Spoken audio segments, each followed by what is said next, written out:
La République des valeurs vous offre Prépa Bac 2021. Bonjour à toutes et à tous. C'est avec un plaisir renouvelé que moi, M. Dienne, professeur de philosophie au lycée Malick Sy, j'ai l'honneur, le bonheur de vous revenir aujourd'hui. Pour mon deuxième passage, je projette de m'entretenir avec vous de 3 thèmes,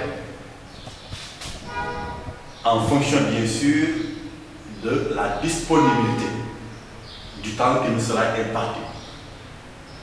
Nous parlerons en grand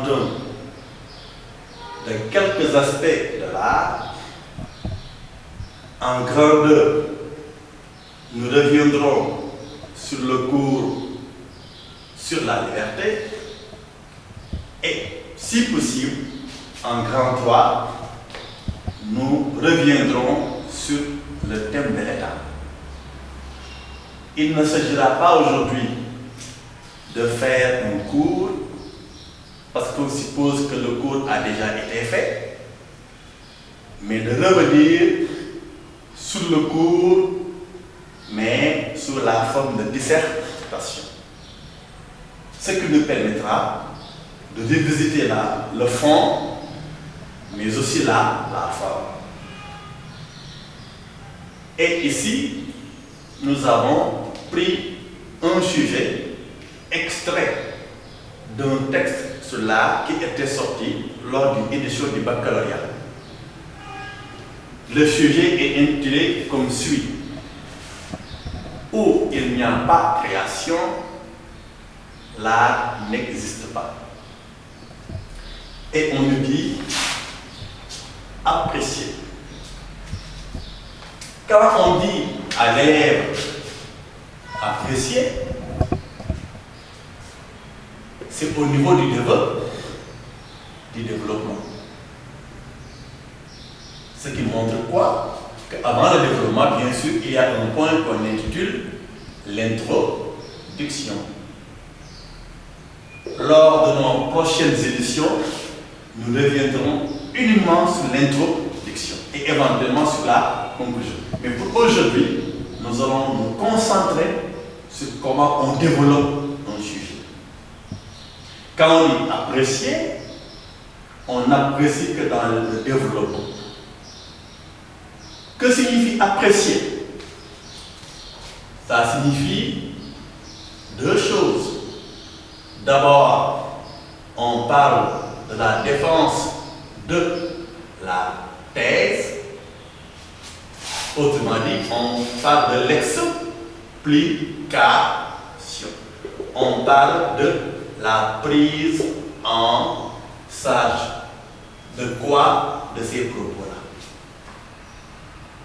Et en grand 2, c'est la partie qu'on appelle la partie critique. On parle de la partie discussion. Ça montre quoi donc? Il y a une partie explication et une partie critique qu'on appelle la discussion.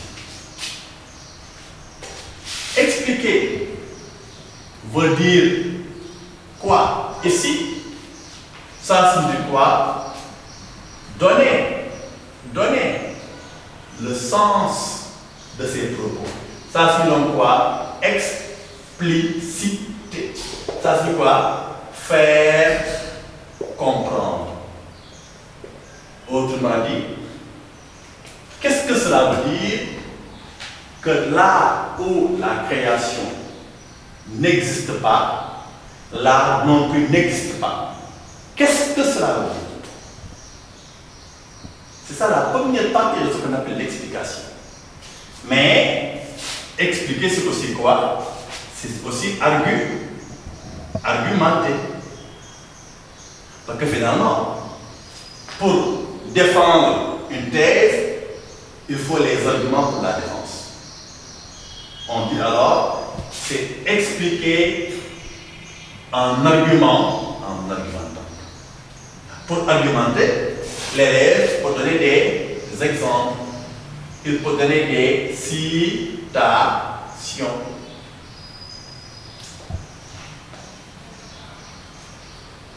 Pour la partie aussi qu'on appelle la discussion, qu'est-ce qu'il faut? Il faut montrer dans la discussion, il faut montrer est-ce que cette idée est acceptable ou est-ce que c'est une idée, on va dire, réductrice. Autrement dit, est-ce qu'il n'y a pas de limite?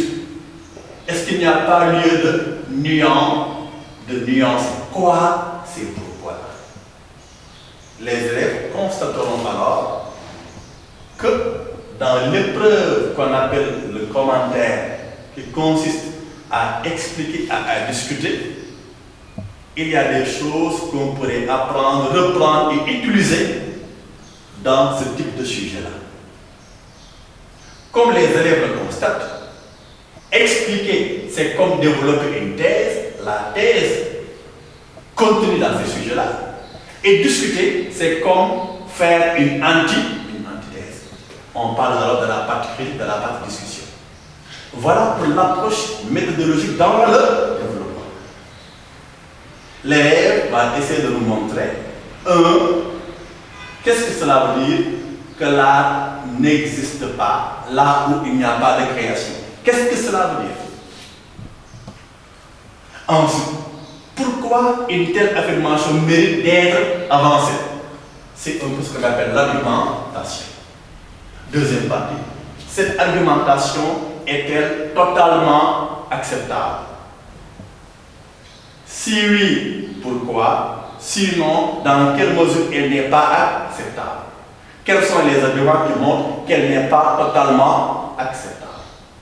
Voilà pour ce qu'on appelle la méthodologie.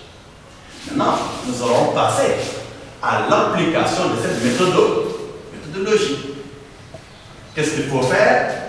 Donc, dans le grand temps qu'on appelle l'explication, ou bien qu'on appelle la défense de la thèse, de quelle thèse? Cette thèse-là. Qu'est-ce qu'il faut faire? Il faudrait montrer ici que pour l'auteur, que l'art, c'est la création. Autrement dit, sans la création, l'art n'existe pas. Par incidence, on peut dire alors que l'imitation, pour ne pas dire la reproduction ou la recréation d'un modèle déjà existant, alors ne serait pas de l'art. Pour l'artiste, si l'art est un domaine, tout ce domaine, c'est ce qu'on appelle la création. Dans l'art, il n'y a que de la création. On met ici création et on met ici l'art. Dans l'art, il n'y a que de la création. En dehors de la création, il n'y a pas d'art. Ça, c'est donc quoi? L'essence de l'art, ce qui fait la réalité de l'art, ce pourquoi on parle de l'art, c'est la création. D'où donc, on va dire, l'artiste serait alors un créateur. Quoi? Un demi-urge. D'où donc les artistes qui ne font que de l'imitation Ils peuvent être appelés artistes, mais d'après ce sujet-là, ils ne sont pas des artistes, ils ne font pas ce qu'on appelle de l'art. Voilà pour l'explication de la thèse. Maintenant, reste à voir justement les raisons pour lesquelles on peut être amené à limiter l'art à la création. Pourquoi on pourrait penser que l'art c'est la création et peut-être en dehors de la création, il n'y a pas d'art. Il n'y a pas d'art. Ok? Que signifie créer? Créer, c'est faire naître. Mais pour faire naître, qu'est-ce qu'il faut? Il faut de l'inspiration. Il faut quoi? Du génie. Il faut un talent. Il faut quoi? Ce qu'on appelle un don. Inspiration, génie créateur, génie qui permet de traduire en acte quoi? L'inspiration. Il faut du talent, il faut un don. Le don, on parle de quoi? C'est un souffle divin. Une inspiration venue des dieux. Quels dieux? On les appelle les muses. Ce sont les dieux de l'inspiration d'après la mythologie grecque. D'ailleurs, la preuve qui montre que pour créer, il faut cela. Il faut voir le sens du mot art, qui vient de ars en latin, qui signifie quoi? Qui signifie technique, qui signifie dextérité, qui signifie quoi? Talent, technique, don, génie, inspiration, sans lesquels l'artiste ne serait pas un créateur. Un créateur au même titre que Dieu, mais pas exactement comme Dieu, puisque l'artiste, on l'appelle un démiurge, à savoir un demi-créateur. Quand même, c'est un créateur. Il fait exister des choses en partant de quoi? En partant de son génie, en partant de son imagination. De rien, du néant, il crée des choses. Si quelqu'un, selon Matisse, n'est pas dans cette perspective, il n'est pas un artiste. Et là, on peut revenir aussi même à l'étymologie du mot art en partant d'Aristote, qui disait quoi? Qui disait en réalité, il y a deux types d'œuvres. Il y a les œuvres naturelles, celles que l'homme a trouvées sur place. Ce sont donc des créations de Dieu, mais il y a ce qu'on appelle les œuvres artificielles, qui sont des œuvres créées, mais pas par Dieu, mais créées par l'homme. De la même manière que les œuvres naturelles que l'homme a trouvées sur place sont l'objet ou le produit d'un créateur qui s'appelle Dieu, de la même façon, il y en a d'autres que l'homme n'a pas trouvé sur place, mais que l'homme a dû inventer, créer en partant de son génie. D'un génie qu'il tire du souffle de Dieu. On les appelle les œuvres artificielles. Dans le mot artificiel, vous retrouvez le mot ars, qui signifie technique, talent, dextérité, génie, inspiration. D'où, au même titre que Dieu, à l'image de Dieu, qui est un créateur, l'artiste aussi est un créateur, mais un créateur de moindre acabit que Dieu, on l'appelle un demi-urge. Il crée à l'image de Dieu. D'ailleurs, à fois que le concept art est évoqué, le mot qui vient à l'esprit, c'est la création.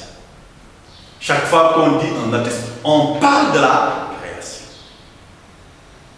Ça, c'est un argument qui pourrait un peu étayer, légitimer la thèse ainsi avancée par Matisse. Mais il en existe d'autres arguments qu'on pourrait utiliser pour justifier justement en quoi l'art est création, seulement création. Et en quoi, en dehors de la création, il n'y a pas d'art. Nous pensons que lorsque l'artiste se met à créer, il fait quoi? Il fait preuve de quoi? On va dire d'original. Il fait preuve d'originalité. Originalité sans laquelle on ne parle pas d'art. Chaque artiste crée en partant de son inspiration, de son génie, mais il crée à son image. L'œuvre d'art est enfantée par un artiste. D'où, justement, la création, c'est l'occasion de montrer qu'on a non seulement, comme je l'ai dit tantôt, du génie, de l'inspiration, quoi, on va dire du talent, on va dire de l'habileté, mais surtout, on a une originalité. L'art, semble-t-il, se limite à l'inspiration, ou l'art serait justement de la création. Si l'on s'en réfère à cette thèse, on comprendra alors où on pensera alors quoi? Que l'art étant un domaine de la création n'est pas un domaine d'imitation. Parce que dans l'imitation, justement, il n'y a pas une certaine forme d'originalité. Dans une imitation, justement, on semble faire preuve d'un manque d'expérience, on semble faire preuve d'un manque de génie, on semble faire preuve d'un manque, on va dire même, de talent. Pas de talent, mais peut-être de génie créateur. C'est pourquoi le vrai artiste, généralement, c'est celui qui crée. Celui qui ne crée pas, qui imite, on peut l'appeler artiste, mais on ne dira pas un artiste original. Par la même occasion, si l'art est création, alors l'art serait un rejet de quoi? Un rejet de l'imitation. Pourquoi l'art en tant que création serait un rejet de quoi? De l'art entre guillemets comme imitation. Et vous voyez, dans ce sujet, l'élève peut toujours rebondir sur son cours en revenant sur les rapports entre imitation et création. L'art comme imitation serait rejeté, ou du moins l'imitation peut-être ne serait pas de l'art si l'on se réfère à cette thèse. Je viens de le dire, parce que celui qui imite semble un peu, on parle d'un défaut de quoi? Un défaut d'originalité. Un défaut d'originalité. Un défaut de quoi? Un défaut d'expérience. C'est par manque d'expérience, c'est par manque d'originalité, peut-être qu'on se contente d'imiter. Alors que les vrais artistes n'imitent pas, mais ils créent. Ok? On peut dire aussi que l'imitation serait peut-être un défaut, on va dire, d'inspiration. Si l'art est création, alors imitation ne serait pas de l'art. Pourquoi? Il y a d'autres raisons. Parce que, justement, pour le philosophe allemand Hegel, l'imitation ne serait pas de l'art. Pourquoi? Il dit parce que c'est un non-sens. Pourquoi? Parce que lorsque on est en contact avec le réel, exemple, un jardin, c'est un contact qui est quoi? Qui est direct. Et parce que le contact est direct, il est agréable. Il est agréable car il fait participer la vue. On regarde de visu la beauté du jardin. Il est agréable parce qu'il fait participer lui. On entend l'eau couler, on entend le bruit des insectes, on entend justement les oiseaux chanter, on entend le vent souffler, mais aussi notre être en tant que tel sent la fraîcheur, sent le vent, nous sentons le vent. Mieux, l'odorat participe. Parce que nous sentons l'odeur ou le parfum des fleurs de façon générale. C'est donc tout notre être qui participe dans ce contact direct avec la nature. Or, s'il s'agit non pas d'un contact direct, mais s'il s'agit d'une imitation, le contact n'est plus direct, il est indirect. Je vais être en rapport avec le jardin, non pas avec lui-même directement, mais par l'intermédiaire, l'entremise d'un tableau. Or, quand je suis en contact avec la nature par le détour d'un tableau, lui ne participe plus, l'odorat ne participe plus, l'être ne participe plus. Il n'y a que la vue.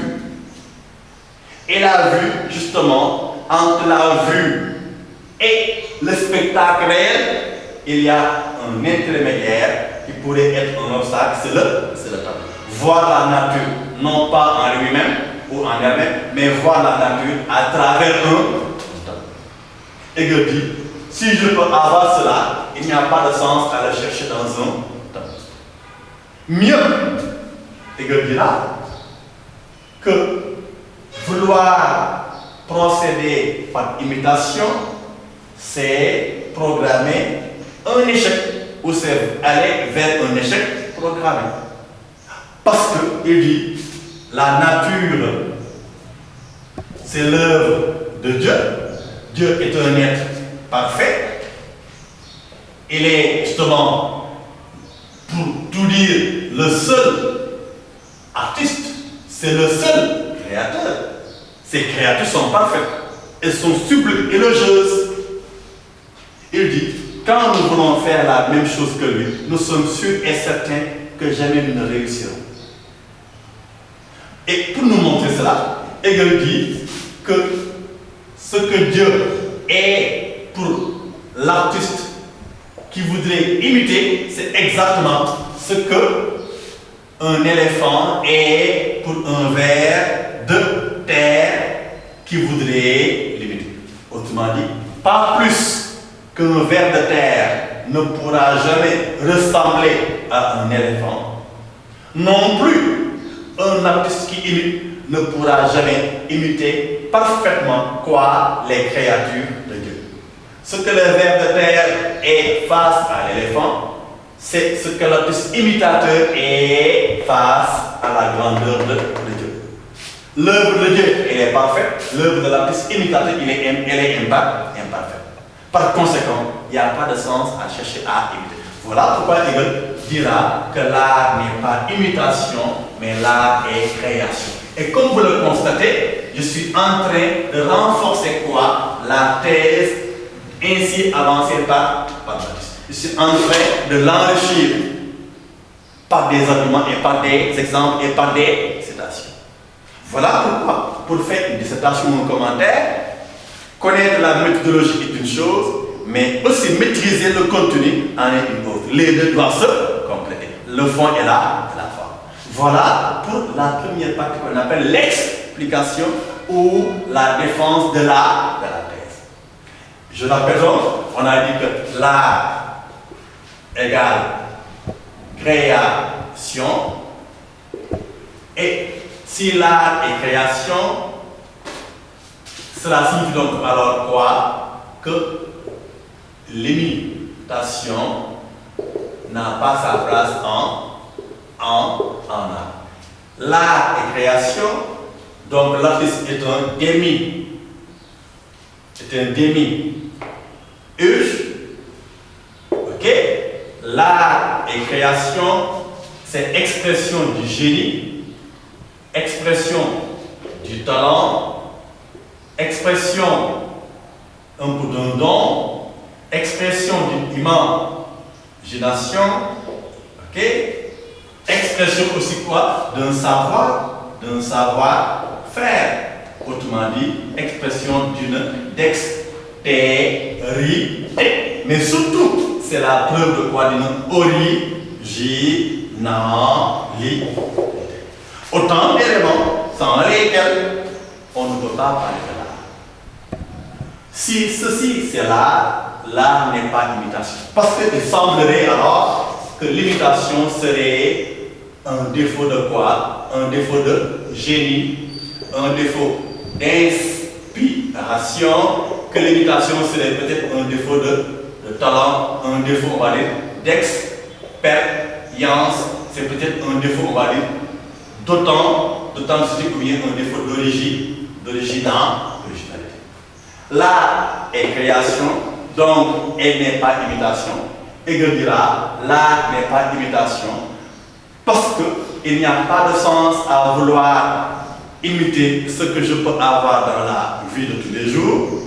L'art n'est pas imitation, parce que pour Hegel, l'imitation n'est jamais réussie.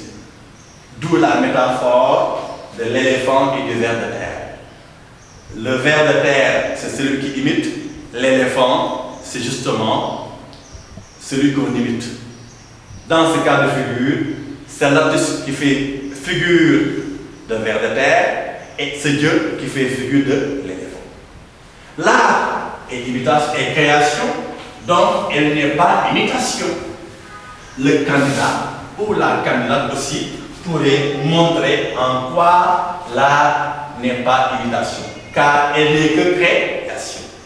L'élève pourrait prendre exemple chez Platon. Rappelons que pour Platon, il y a deux mondes, deux types de réalité. Ce qu'on appelle le monde intelligible. Okay? C'est le monde de quoi? C'est le monde des essences. C'est le monde des réalités. Mais des réalités humiliables, qui ne changent pas. Des réalités incorruptibles. Des réalités absolues. Ainsi, pour Socrate, pour Platon, si nous voulons contempler la vraie vérité, la vraie beauté, le modèle de la beauté, l'essence de la beauté, si nous voulons voir une beauté qui ne disparaît pas, qui ne change pas, qui n'évolue pas, une beauté qui, comme le soleil, est belle pour tout le monde, il faudrait regarder du côté de ce qu'on appelle le monde intelligible. Mais malheureusement, l'artiste qui imite ne regarde pas du côté du monde intelligible. Il regarde de quel côté? Il regarde du côté du monde sensible. Parce que finalement, qu'est-ce qu'on imite? On imite la beauté d'une femme. On se rend compte, on se rappelle de Senghor qui parlait de la beauté de la femme noire. En réalité, d'un point de vue philosophique, la beauté de la femme noire n'est qu'un reflet imparfait, un pâle reflet, une copie, une mauvaise copie, une copie imparfaite de la beauté intelligente. Parce que la beauté de la femme noire n'est pas absolue, elle n'est pas définitive, c'est une beauté qui change, qui évolue en fonction des circonstances historiques et du temps de façon générale. Ok? Donc ici, dans le monde sensible, nous avons des beautés éphémères. Nous avons des beautés relatives. Peut-être que c'est Senghor qui trouve que la femme noire elle est belle, black is beautiful, mais ailleurs, on pense peut-être que la beauté féminine noire n'est pas réellement une beauté. La preuve, la question de la définition de la beauté n'est pas encore réglée. Le modèle de la beauté féminine varie en fonction des circonstances et des environnements. Les critères de la beauté en Occident, la taille, la forme, tour de poitrine, tour de fesses, ce ne sont pas ces mêmes critères que nous avons au Sénégal. Là-bas, la femme, elle est coquette, elle est svelte. Là, nous avons une femme avec des rondeurs extraordinaires. Ça montre que c'est relatif. Ok? Pour égal alors, ce qui est relatif, ce qui est éphémère, ce qui est changeant, n'est pas un modèle. Par conséquent, ne mérite pas d'être copié. Malheureusement, quand l'artiste se met à imiter, il n'imite pas le monde intelligible, au contraire, il se contente tout seulement d'imiter le monde sensible. Et en imitant le monde sensible, il n'imite pas la réalité, il imite l'apparence de la réalité. En cela, l'art comme imitation, non seulement n'est que simple reprise, elle n'est pas reprise du modèle, elle est reprise d'une copie imparfaite d'un modèle. D'où une autre raison pour chercher à limiter l'art dans la création et à l'éloigner de ce qu'on appelle l'imitation.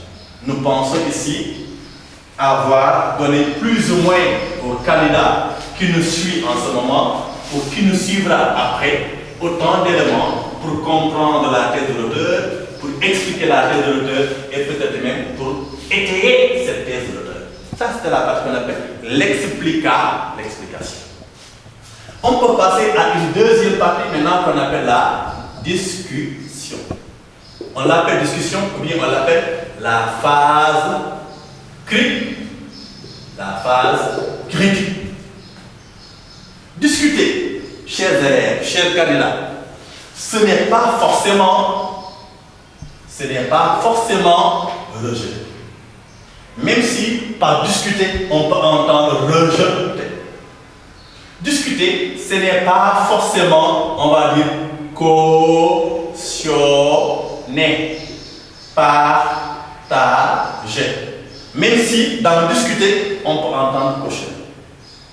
Discuter peut être rejeté, seulement rejeté. Il peut être cautionné, seulement cautionné.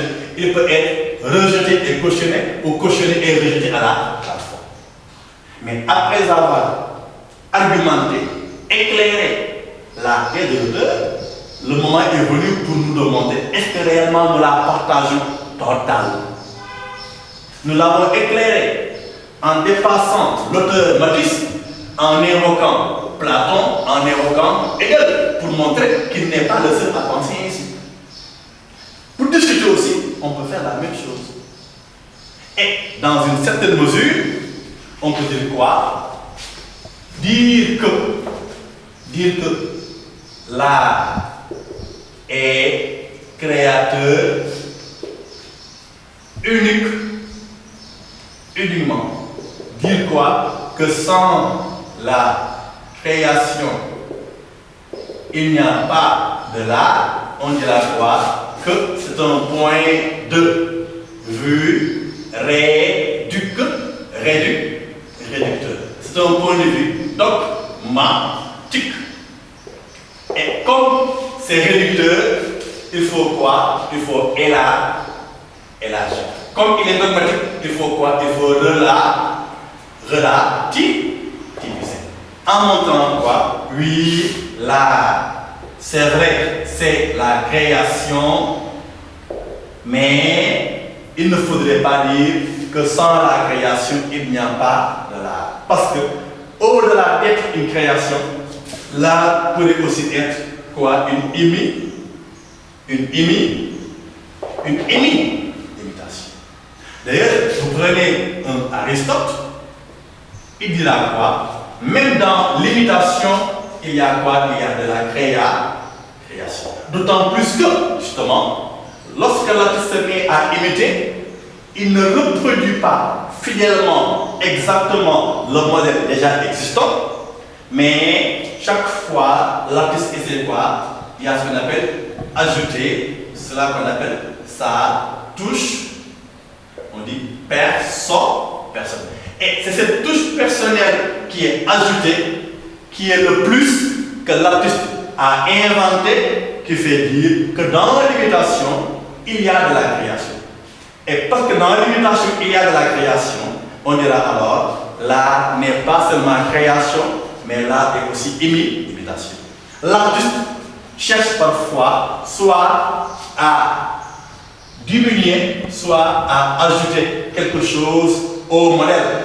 On dit alors que l'artiste, quelque part, a tendance à, dans l'imitation, il transforme. Dans l'imitation, il cherche un peu à dépasser, à corriger, à rivaliser avec la nature qui est offerte comme exemple à celui qui se met à imiter. Donc, on se résume dans la première partie qu'on appelle l'explication. L'art est création. Sans la création, il n'y a pas de l'art. On l'a expliqué, on a tenté de montrer le pourquoi. Et dans la deuxième partie, on a montré que ce serait très réducteur car l'art peut être aussi une imitation.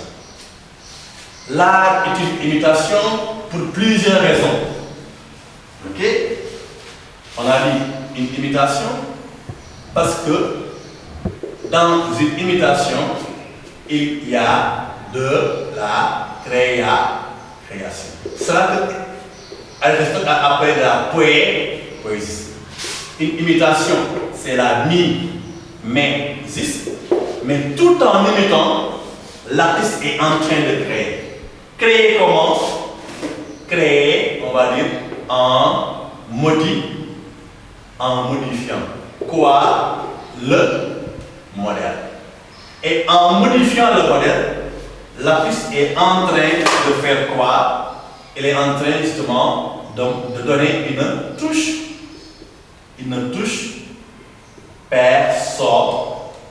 personnelle. Soit c'est un plus, soit c'est quelque chose qu'on a. On parle de quoi? De corriger quoi? Les imperfections et les défauts de la nature. L'art pourrait aussi être une imitation, ou du moins l'imitation aussi pourrait être perçue comme de l'art, parce que finalement, tout le monde n'a pas le talent, tout le monde n'a pas l'habileté, tout le monde n'a pas ce qu'on appelle ici le talent, l'habileté, on dira ici le don, le pouvoir de faire quoi? D'imiter la nature jusqu'à même parfois être plus accueillant, plus attrayant que la nature. Voilà pourquoi il arrive que l'œuvre qu'on appelle l'imitation plaise, attire plus que la nature elle-même. Pour que cela soit, il a fallu justement la main d'un artiste. Il a fallu être habile, il a fallu un don, il a fallu faire preuve de talent. Voilà en résumé pour ce premier sujet qui nous a permis un peu de revenir, sur comment on explique et comment on discute en dissertation, en commentaire, comment traiter les sujets avec consigne appréciée, on explique, on défend la thèse, on discute, on critique la thèse. Cela nous a permis aussi de revenir sur la fameuse problématique de la imitation ou création. Cela nous a permis de revoir un peu une partie du cours sur Introduction à la philosophie, l'essence et l'apparence, monde sensible au monde intelligible. Voilà pour ce premier exercice consacré au sujet 1 sur l'art. Et sans tarder, parce que le temps ne suspend jamais son rôle, nous allons passer à un deuxième sujet qui dira quoi? Si la vie était la ne serait, la ne serait, on dit encore, après, apprécier. Si la vie était belle, la ne serait pas. Ça signifie donc quoi? Que la naissance de l'art s'explique par quoi? Par peut-être l'état de la vie. C'est parce que notre existence est dans un état de laideur, un état de laideur. Ce qu'on a dit, elle n'est pas belle. C'est cela qui explique quoi? La naissance de l'œuvre d'art. Autrement dit, l'artiste n'a senti le besoin, la nécessité, le désir d'inventer l'art qu'à partir du moment où la vie n'est plus belle. La vie n'est plus belle, elle est devenue laide. Et là encore chez elle, c'est la partie du cours consacrée à art et réalité. C'est aussi la partie du cours qui est consacrée aux fonctions de l'art, éléments sur lesquels nous allons insister tout à l'heure. Il dit que la vie n'est pas belle. La vie n'est pas belle. Si elle n'est pas belle, elle est laide. Ok? Mais qu'est-ce qui fait la laideur de la vie? Et qu'est-ce qu'on peut entendre en disant que la vie n'est pas belle? La vie n'est pas belle, elle est laide. Pourquoi? Parce qu'il y a trop de sang versé. Je vous renvoie à quoi? Je vous renvoie au guerre. Il y a trop de sang versé. Il y a quoi? Trop de vies humaines qui sont sacrifiées. La dernière fois au Sénégal, mais exemple à ne pas mettre dans un devoir, on a eu 11 morts. Pour une petite guerre civile, 11 morts. Pour un rien, des gens se meurent à toi et à toi. Voilà le spectacle de la vie. Qui fait que la vie n'est plus belle, mais elle devient horrible, elle devient laide. Ok? La vie n'est pas belle. Pourquoi? Parce que la vie est habitée par un homme. Un homme trop cupide. Parce que trop ambitieux. Ambitieux parce qu'il est à la quête de la gloire, à la quête du pouvoir, il est à la quête de la gloire. Ainsi, nous constatons que pour parvenir à ses fins, cet homme-là a perdu sa raison. Et s'il a perdu sa raison, il devient alors un fou. Nous avons un homme aussi qui a perdu sa raison, qui est devenu un fanatique. Ainsi, c'est quoi? C'est le règne de la violence. La violence physique, la violence verbale. Voilà ce à quoi nous assistons. Le monde est devenu laid parce que de plus en plus, pour la gloire, pour le pouvoir, pour l'avoir, on a quoi? On a une dislocation. De quoi? De la famille. Pour de l'argent seulement, pour la gloire seulement, ce qui est sacré, ce qui est important dans notre vie, commence à être dissous. La perte de la famille. De plus en plus, les mariages partent en éclats.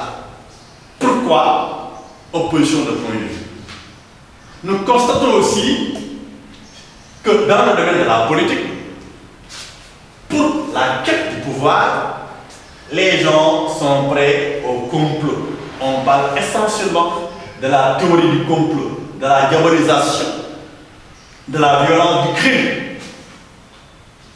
Le monde est devenu laid, il n'est plus beau.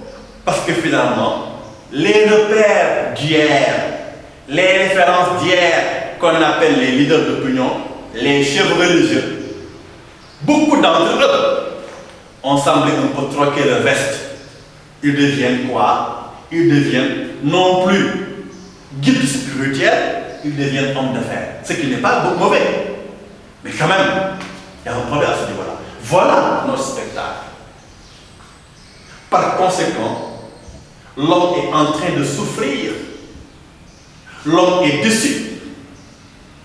L'homme n'a plus envie de vivre dans ce monde-là. Mais il faut alors quoi? Il faut ce qu'on appelle un antidote. Il faut quoi? Une solution à quoi? À cette situation, mais une solution à la souffrance de l'homme. Il faudrait quoi? Des gens, une tribune pour dénoncer. En sens, on peut faire une digression avec Aimé Césaire. Ma bouche sera la bouche des malheurs qui n'ont point de bouche. Il faudrait que quelqu'un se lève enfin, qu'il cesse de penser à lui, qu'il cesse de penser à la gloire, au pouvoir, à la voix, qu'il use de son bon sens, qu'il ait un peu d'humanisme, un peu d'humanité, qu'il se mette un peu à s'intéresser aux problèmes de la vie, qu'il dénonce les souffrances de l'homme dans cette vie-là. Ensemble, on peut parler de l'art, de la fonction militante de l'art.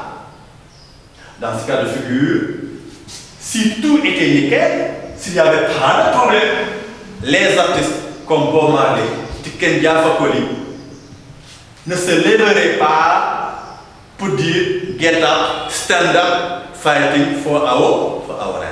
Je ne sais pas si mon anglais est bon, mais quand même vous allez comprendre. Si tout était bon, personne ne se lèverait pour dire aux femmes no woman, no cry. Si tout le monde était bien, personne ne se lèverait un jour pour dénoncer quoi? La cupidité des hommes, la folie des hommes, pour dénoncer, critiquer quoi? Les dérives de nos hommes politiques, le mutisme de nos autorités religieuses, la perte des valeurs. Voilà encore pourquoi il faut inscrire la naissance de l'art dans ce contexte laid de la vie. Mais il faudrait aussi dire quoi? L'art est né parce que l'homme a besoin de quitter ce monde, soit pour abréger, soit pour apaiser quoi? Ses souffrances.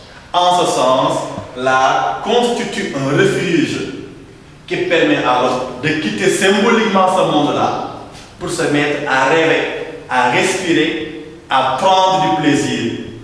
Et là, l'art fait naître ce qu'on appelle le monde de la fiction. Et j'invite les élèves à revoir leur cours de littérature française sur ce qu'on appelle le de rêver, de se divertir, d'oublier les soucis de la vie. Ça montre quoi? Dans cette première partie, les élèves vont essayer de voir en quoi et pourquoi il faut montrer la naissance de l'art par rapport au problème de la vie. Si on était dans un paradis, tout le monde se limiterait à prendre du plaisir. C'est pas qu'on n'a pas assez de plaisir, c'est pas qu'on n'a pas assez la voix à la parole, au chapitre, que l'art est là pour dénoncer, pour révéler, pour dévoiler, pour nous montrer. En général, dans le théâtre, on ne nous montre pas assez souvent les beaux aspects de la vie, mais on nous montre ce qu'il faut corriger, ce qu'il faut dénoncer. Quoi? L'état de la vie en société. Ça, c'est un peu pour la thèse. Et pour la deuxième partie, ok, l'élève va essayer de faire quoi? De relativiser. Dire que ce n'est pas la laideur de la vie, ce ne sont pas seulement les problèmes de l'existence qui sont à la base de la naissance de l'œuvre d'art. S'il y a œuvre d'art, c'est parce que tout simplement l'homme, il est par nature, quoi on dira, un homo est, ça c'est quoi? Un animal fabricateur, quoi, ou producteur d'art, d'objets d'art. L'homme naturellement, comme le disait Ernst Kovics, est un animal, il a dit fabricateur, il a dit de culture, mais nous allons dire un animal fabricateur d'œuvres d'art. Nous dirons que l'homme naturellement est artiste et que par conséquent, même justement si la vie n'avait pas de problème, même si tout était beau, l'homme se mettrait à créer une œuvre d'art. Et en ce sens-là, vous allez le constater, nous sommes en train de nous désolidariser de cette thèse qui voudrait que la joue des fonctions. Et là, dans la deuxième partie, les pourrait se limiter à ce qu'on appelle la thèse des parnassiens, qui disait quoi? La seule fonction d'une œuvre d'art n'est pas de venir à bout des difficultés de la vie, mais c'est justement d'être une œuvre d'art, d'être une production des essais. Et là, il disait quoi? Tout ce qui est utile et laid, il n'y a de vraiment beau que ce qui ne peut servir à rien. Voilà aussi un deuxième résumé pour ce deuxième sujet-là. Nous sommes toujours dans le chapitre sur l'art. Il y a enfin un troisième sujet sur l'art que j'avais prévu pour aujourd'hui. C'est aussi, comme le premier, c'est un sujet qui était sorti au baccalauréat. Ce sujet-là, je l'ai extrait d'un texte du baccalauréat. L'autre sujet, il est sorti, ça fait une dizaine d'années sinon plus. C'est quoi? Il dit quoi? La vocation de l'art est-elle d'exprimer ou d'imprimer quoi? On va dire des sentiments. Point d'interrogation. Et vous avez quoi? La vocation. La vocation, c'est quoi? Ça peut signifier ici le but. Ça peut signifier fonction. Ça peut signifier nature. Je suis enseignant par vocation. Je suis enseignant par nature. Ça peut signifier quoi? L'essence. Quintessence. Est-il de l'essence de la nature de l'art d'exprimer ou d'imprimer? Ou bien le but, la fonction de l'art serait-il d'exprimer ou d'imprimer? Ok? Nous avons quel autre mot? Nous avons le mot l'art. Plusieurs significations sont là. Et là, on peut dire, avec André Lalande, on dira quoi? L'art ou les arts désigne toute production de la beauté par les œuvres d'un être conscient. On a d'autres définitions. Et nous allons voir laquelle des définitions va se prêter le mieux dans ce contexte de sujet-là. Ok? Mais si on prend cette définition déjà, on peut s'exclure parce qu'on dira que l'art, c'est uniquement la beauté. Ce n'est pas l'expression, ce n'est pas l'impression. On verra ça.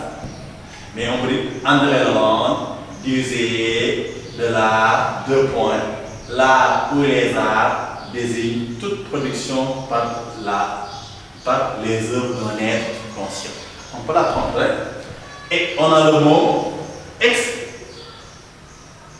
on a le mot exprimer. Exprimer qui signifie quoi? Qui signifie extérioriser. Qui signifie quoi? Faire sortir. Qui signifie quoi? Communiquer à autrui. Et vous avez le mot, peut-être, le mot imprimer. Qui signifie, on peut dire, faire naître. Qui peut signifier transposer. Qui peut signifier quoi? Susciter. Donc, nous montrons ici, dans l'introduction, dans la première partie qu'on appelle amener le sujet, qu'on a procédé à une approche conceptuelle. On a montré déjà que nous maîtrisons quoi? Les concepts du sujet, que nous les comprenons. L'art ou les arts désignent toute production de la beauté par les œuvres de l'être conscient. Exprimer, du verbe extérioriser, peut signifier faire sortir, communiquer à autrui. Faire savoir à quelqu'un. Imprimer signifie faire naître, susciter, transposer. Ok? Et à partir de ce moment-là, l'élève va faire quoi? À partir de ce moment, l'élève va, après avoir procédé à une analyse ou à un éclairage conceptuel, l'élève va essayer de reformuler le sujet, histoire de poser le problème. Et l'élève va dire quoi? Peut-on limiter la vocation de l'art, le rôle de l'art, l'essence de l'art à exprimer ou à imprimer? En d'autres termes, l'art ne joue-t-il que le rôle consistant à exprimer, c'est-à-dire à divulguer, à communiquer, ou au contraire, l'art cherche-t-il à faire naître dans le cœur des autres des sentiments? Et comme on le voit, il y a une possibilité autre, une troisième possibilité. Parce que nous avons un sujet avec le ou. Et là, il y a deux ou.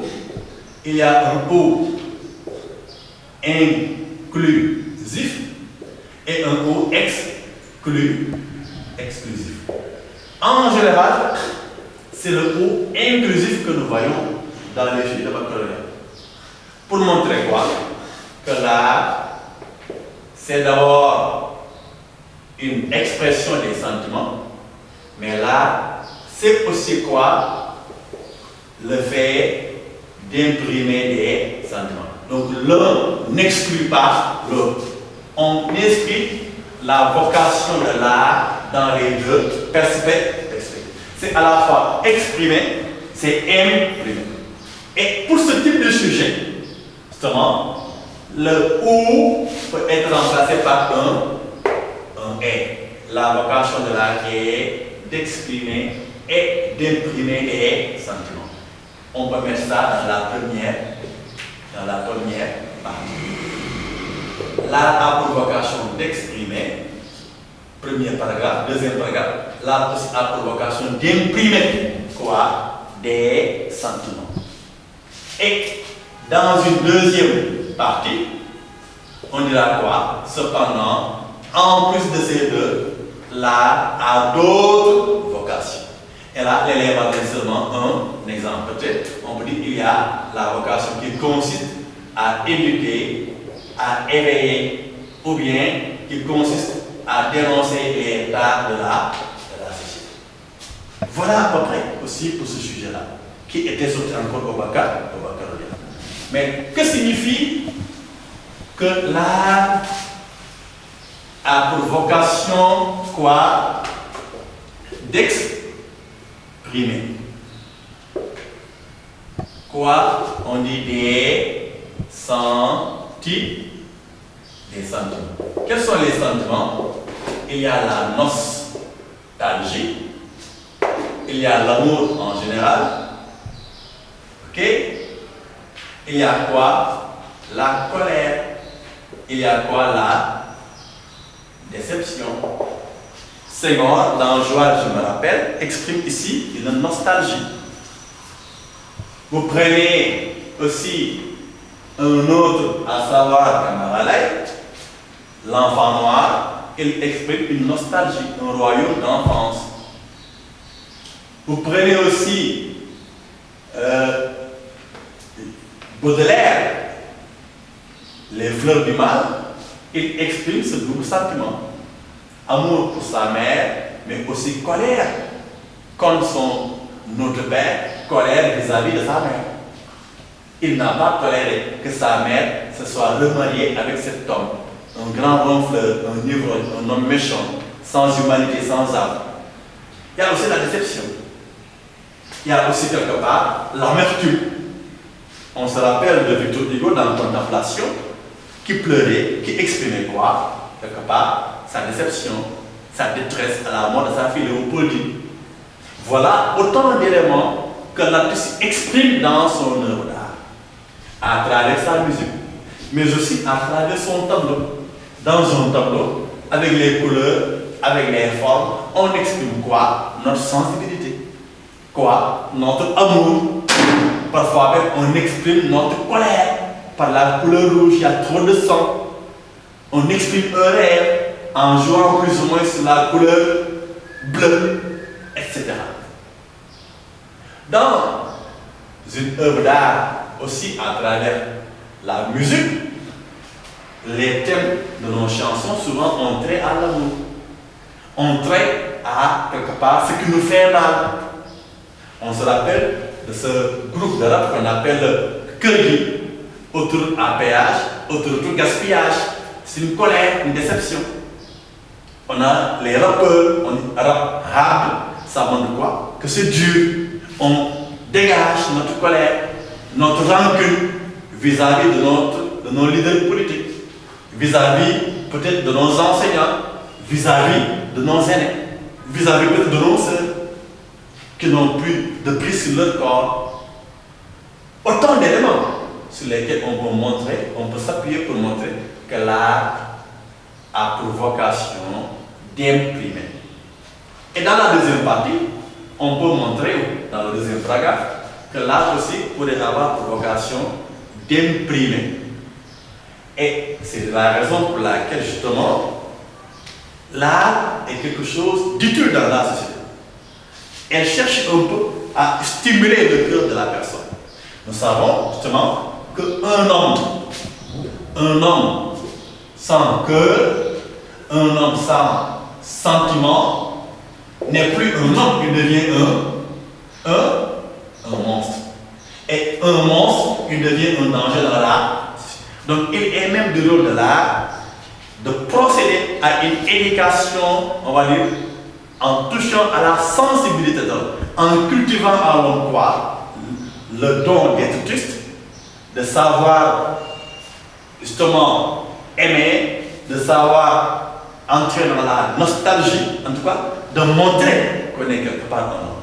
En ce sens, l'art essaie un peu, non plus de toucher à la mentalité, mais il essaie de toucher à la sensibilité de l'homme.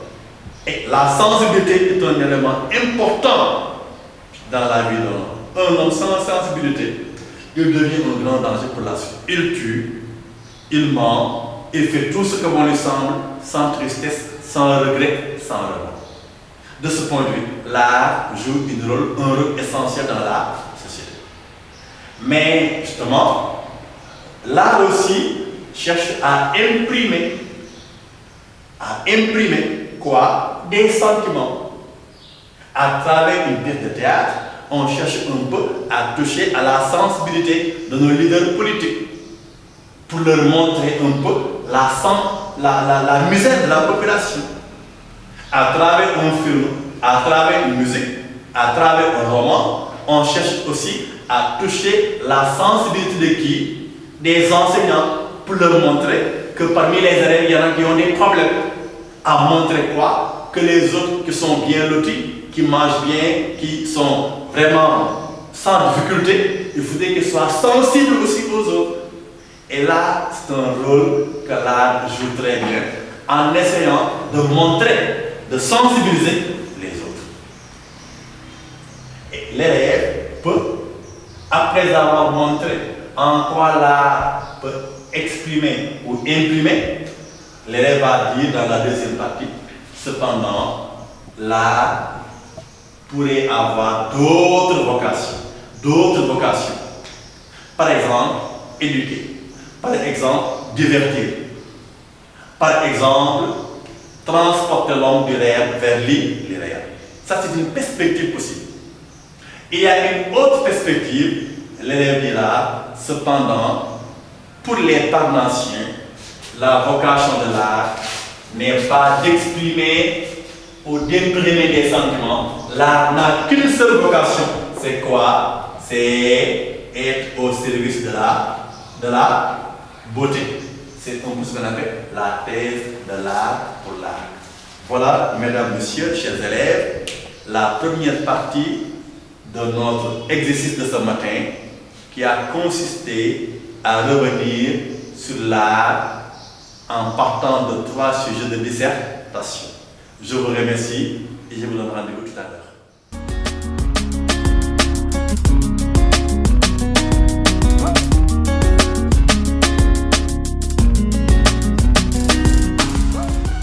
Prépa Bac 2021 vous est offert par la République des valeurs.